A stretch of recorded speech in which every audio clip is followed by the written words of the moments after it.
नमस्कार, मी Rakesh Patil, news police रिपोर्टरमध्ये आपलं स्वागत आहे. आज आपण शिंदखेडा मतदारसंघात शिंदखेडा शहरात आलेलो आहोत. आज आपण चर्चा करणार आहोत आदिवासी भिल्ल समाजाचे, काँग्रेसमध्ये काम करणारे काँग्रेस आदिवासी आघाडीचे जिल्हाध्यक्ष तथा आदिवासी भिल्ल समाजाचे संस्थापक, एक उमदा नेतृत्व, समाजासाठी काहीतरी केलं पाहिजे, समाजाचे देणं लागतो या उद्देशाने लहानपणापासून तळमळीने काम करणारं नेतृत्व, आपण त्यांच्याशी आज चर्चा करणार आहोत. या ठिकाणी निवडणूक लागलेली आहेत. आपण काँग्रेस पक्षाचे आदिवासी आघाडीचे जिल्हाध्यक्ष आहात, परंतु आपल्या पक्षाचे जिल्हाध्यक्ष यांनी बंडखोरी केलेली आहे. एकीकडे भारतीय जनता पार्टीचे आमदार जयकुमार राऊळ हे उमेदवार आहेत, तर या ठिकाणी आघाडीतर्फे राष्ट्रवादी पक्षातर्फे संदीप बेडशी हे उमेदवार आहेत आणि काँग्रेसचे अपक्ष म्हणून बंडखोरी श्यामकांत आहेत. तर आपण काँग्रेसचे एवढे मताधिकारी असताना जवळचे आपण इकडे महाविकास आघाडीत काम करतात, याबद्दल आपलं मत काय? पहिली गोष्ट तर महाराष्ट्रात महाविकास आघाडी आणि देशात इंडिया आघाडी. शिंदखेडा तालुक्याचा मी नगरसेवकही आहे, माझी नगरसेवक काँग्रेसचा, आणि महाराष्ट्रात महाविकास आघाडीचा मी धर्म पाळलेला आहे इथं. आणि माझ्यासाठी पक्ष लाईन, विचार गांधी, राहुल गांधी आणि काँग्रेस पार्टीचा विचार म्हणून मी महाविकास आघाडीचे शरद पवार गटाचे अधिकृत उमेदवार सन्माननीय संदीपदादा बेडसे यांच्या पाठीशी खंबीरपणे महाविकास आघाडीचा धर्म पाळतोय. बरं, तुम्ही आदिवासी समाजाचे नेते आहात, त्याच्यामध्ये काम करता, तसं तुम्ही सर्व समाजात काम करता, त्याबद्दल मत नाही, परंतु खास आदिवासी समाजासाठी तुमचं खास भूमिका आहे, तुम्हाला पक्षाने जबाबदारी दिलेली आहे. तर या ठिकाणी आमदार जयकुमार राऊळ यांनी आदिवासी समाजासाठी भरपूर काम केलेलं असं वाटतं का तुम्हाला? अजिबात नाही. अनेक वर्षापासून आदिवासी भिल्ल समाज मोठ्या संख्येने शिंदखेडा तालुक्यात लोकसंख्या आहे, मतदान आहे. आमच्या माहितीनुसार, माझ्या माहितीनुसार मराठा समाजानंतर 2 नंबरचे मतदार जर कोणी असतील तर आदिवासी भिल्ल समाज आहे. 20 वर्षापर्यंत जयकुमार भाऊ रावल हे शिंदखेडा मतदारसंघाचे प्रतिनिधित्व करत आहेत, आमदार म्हणून सदस्य आहेत. परंतु आदिवासी आता आम्ही अनेक वर्षापासून काम करतोय, मतही दिली त्यांना आदिवासी समाजाने, असं नाही का दिली नाही, भरभरून मतं आदिवासी समाजाने दिली.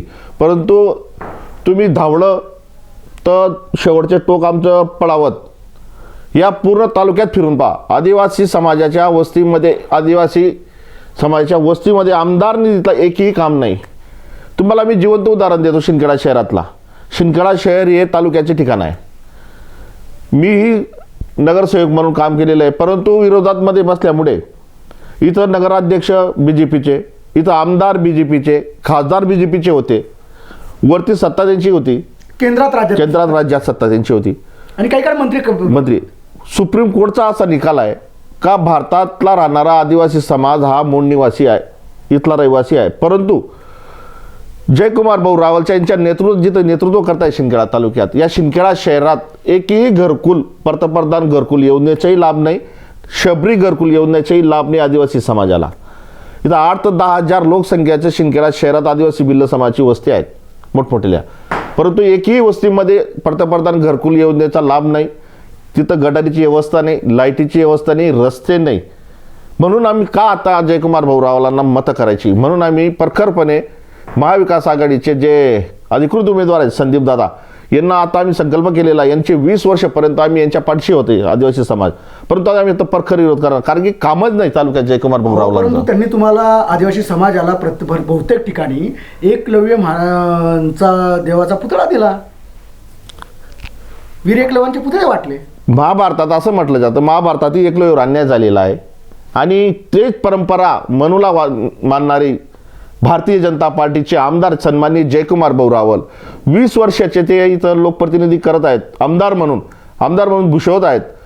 मी तुम्हाला सांगितलं का त्यांचे एक काम नाही आदिवासी वस्तीमध्ये, ते कधी गेले नाही, आणि ते अचानकपणे आता आदिवासी समाजाला पुतळे वाटतायत. आम्हाला पुतळे नाही, आम्हाला शिक्षण हवं आहे, आम्हाला रोजगार हवा आहे. आज दिवाळी आहे, दिवाळी दसरा गेला, या सणासुद्धा या सणामध्ये लोक बाहेर परराज्यातून, देशातून गावाकडे येतात, परंतु आमचं दुर्भाग्य आहे, आम्हाला खरं वाटतं का आम्ही या तालुक्याचे प्रतिनिधी जयकुमार भाऊ रावल आहे, इथं रोजगार नसल्यामुळे यांची उदासीनामुळे, जयकुमार भाऊ उदासीनामुळे इथला आदिवासी समाज परराज्यात पोट भरण्यासाठी बाहेर जातोय. वाईट गोष्ट आहे. निषेध आहे या गोष्टीचा, आम्ही निषेध करतो जयकुमार भाऊ रावलांचा. दीपकजी, तुम्ही सांगितलं की अनेक जण ऊसतोडीसाठी बाहेर गेलेले, तिथं रोजगार नसल्यामुळं, इथं उद्योग नसल्यामुळं, शिक्षण नाही, या अनेक कारणाने तुम्हाला अनेक तुमच्या समाजाच्या लोकांना बाहेर राज्यात, परराज्यात, परजिल्ह्यात जावं लागतं. परंतु आता एक प्रेरणास्थान आदिवासी समाज वीर एकलव्य यांचे पुतळे वाटप आमदार जयकुमार रावळांनी केलं, याबद्दल तुम्हाला काय वाटतं? बेकायदेशीर आहेत. वीर एकलव्य हे आमचे दैवत आहेत, आम्ही दैवत मानतो वीर एकलव्य यांना, परंतु ते बेकायदेशीर आहे. हे वीर एकलव्याच्या मूर्त्या वाटताना आदिवासी समाजाला भूलतापा देत आहेत, दिशाभूल करताय. त्यांना अनेक परवानग्या लागतात, अनेक युनिव्हर्सिटी लागतात. आम्ही तालुक्यात कुठल्या भेटल्या आहेत? जे बेकायदेशीर दिलेल्या आहेत. एका दिशाभूल करताय आदिवासी युवकांच्या. म्हणजे तुमची पोलिसांची परवानगी नाही, कलेक्टरांची परवानगी नाही, नगरपंचायत आहे ज्यात उदाहरण शिंदे नगरपंचायत इथलं परवानगी नाही, कुठलीही काही परवानगी नाही. सर्व बेकायदेशीर चालू आहे इलेक्शन तोंडावर असल्यामुळे. मग आमदार जयकुमार रावळांकडनं तुमच्या अपेक्षा काय होत्या समाजाच्या? आमची अपेक्षा होती तर शिक्षणाचा टक्का वाढला पाहिजे होता आदिवासी समाजाचा, इथं रोजगार मिळाला पाहिजे होता. थोडक्यात नगरपालिकेच्या शाळा, जिल्हा परिषद शाळा ह्या बेवारस पडलेल्या आहेत, बेवारस झालेल्या आहेत. त्याच्याकडे लक्ष नाही, अजिबात नाही. उद्योगाकडे लक्ष नाही. उद्योगाकडे नाही, सिंचनाच्या शेतीला, शेतकऱ्याच्या शेतीला माल नाही. इथं उद्योगावर सिंचनावर काम केलं नाही, शिक्षणावर काम केलं नाही. आज आमच्या शिंदखेडा शहराला ग्रामीण रुग्णालय आहे, तालुक्याचे ठिकाण आहे.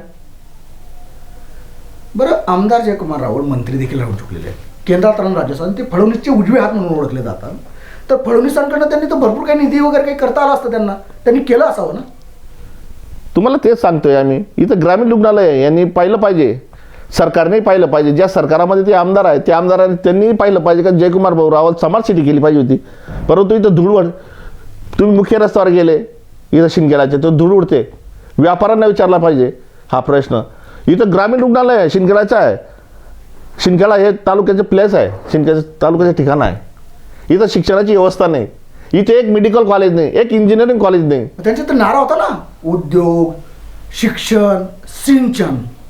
आजपर्यंत 20 वर्षापर्यंत यांनी हे दिशाभूल करत आले, भूलथापा देत आलेले, पण कुठलाही याच्यावर काम, सिंचनावर काम झालं नाही, शिक्षणावर काम झालं नाही, आरोग्यावर काम झालं नाही, आदिवासी समाजावर काम झालं नाही, शेतकऱ्यावर काम झालं नाही. कुठल्याच जाती आणि धर्मातल्या लोकांच्यासाठी यांनी कुठलंही काम केलेलं नाही, भूलथापा दिलेला आहे. मग तुम्ही हे केलं नाही म्हणून परिवर्तनाकडे वळालेले आहेत का? बिलकुल, निसर्गाचा नियम आहे परिवर्तन, आणि आता परिवर्तन झालं पाहिजे म्हणून आम्ही प्रखरपणे लोकांमध्ये जाऊन, आदिवासी समाजामध्ये जाऊन, शिंदखेडा तालुक्याच्या प्रत्येक गावात जाऊन आम्ही जनजागृती करतोय. आता परिवर्तन झालं पाहिजे.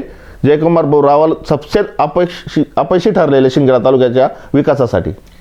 बरं, ह्या शिंदखेडा तालुक्याला महाराष्ट्रात एक खोट्या केसेसचा तालुका म्हणून ओळखला जातो, याबद्दल तुमचं मत काय? बिलकुल खरं आहे.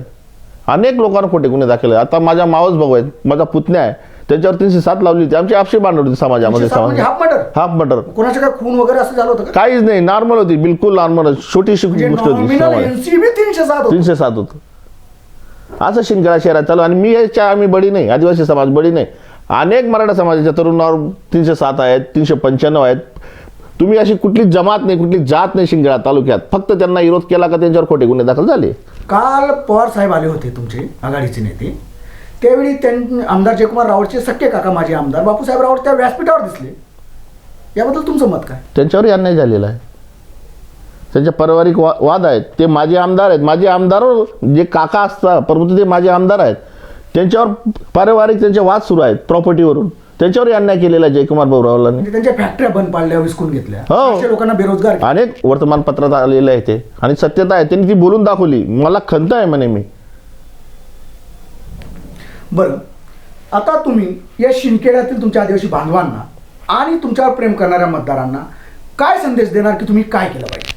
त्यांनी महाविकास आघाडी सोबत राहिलं पाहिजे आदिवासी समाजाने. मी हात जोडून विनंती करतो आदिवासी समाजाला, त्यांनी महाविकास आघाडीचे जे उमेदवार आहेत शिंदखेडा तालुक्याचे, सन्माननीय संदीपदादा बेडसे यांच्या पाठीशी राहिलं पाहिजे, महाविकास आघाडीच्या पाठीशी राहिलं पाहिजे. आणि भरघोस मताने परिवर्तन होणार आहे, महाविकास आघाडीची सत्ता येणार आहे, म्हणून संदीप बेडसे यांना संधी दिली पाहिजे. शिंदखेडा तालुक्यात परिवर्तन झालं पाहिजे, आणि होणार आहे परिवर्तन. संदीपदादा बेडसे यांना निवडून दिलं पाहिजे आदिवासी समाजाने. संदीप बेडसे जयकुमार रावळ सारखे खोट्या केसेस वगैरे करणार नाही. सभ्य माणूस आहे, प्रशासनाचा तगडा अनुभव आहे, हुशार आहे, त्याच्याकडे विचार आहेत, विजन आहे, मंत्रालयामध्ये कधी कामं केलेली आहेत, आणि सभ्य माणूस, सुसंस्कृत माणूस आहे.